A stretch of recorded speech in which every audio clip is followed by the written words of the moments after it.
It's Bitsune, but you can just call me N. I'm going to walk you through a few of my favorite stretches before hitting leg day. We're going to start with some dynamic ones, especially if I haven't warmed up yet on the treadmill.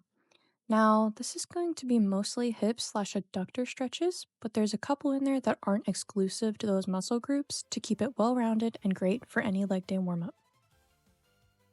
We'll start with an alternating lateral lunge. Separate your feet wider than hips width distance apart, making sure your feet are pointing forwards, then shifting your weight to one side.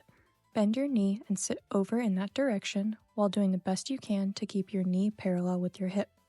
Then you can go straight into the other side, keeping it a pretty smooth movement throughout.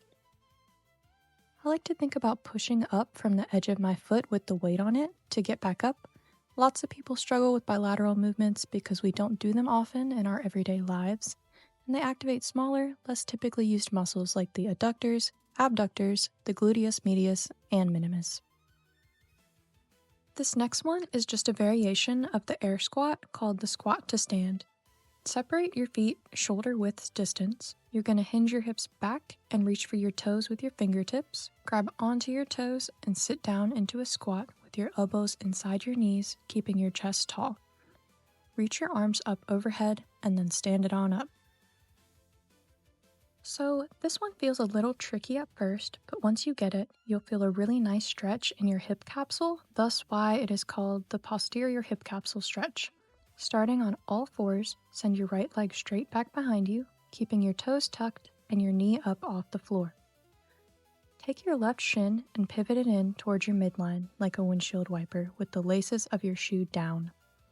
Then come on down to your forearms, keeping your left hip over your left knee. This should feel a bit like a pigeon stretch, but you aren't sitting back. You're keeping your left hip over your left knee and orienting your hips a bit to that side to feel a nice release in that left hip.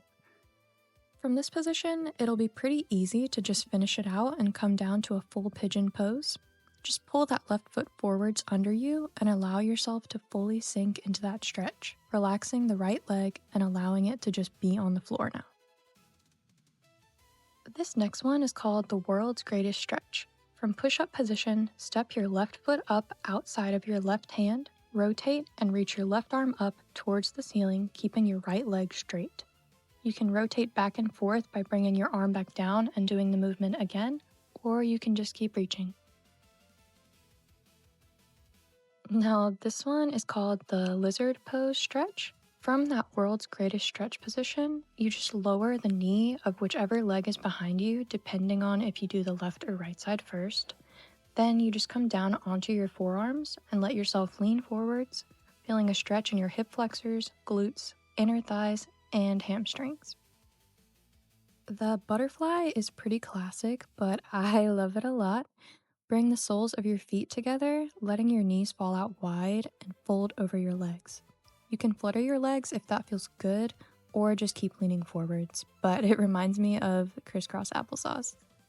We're going to keep starting on our left side, so for the adductor rock back, you start on all fours in a tabletop position, sending your left leg straight out to the side, keeping your hands underneath your shoulders to start, then push your hips back towards your right heel, sitting back as far as you can, which will make you feel a lengthening along the inside of your left leg, then push forwards again.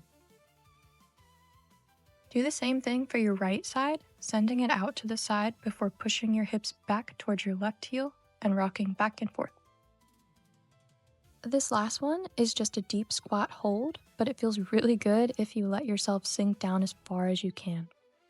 Separate your feet slightly wider than shoulder width distance apart. Come on down into a relaxed squat position with your elbows in between your legs.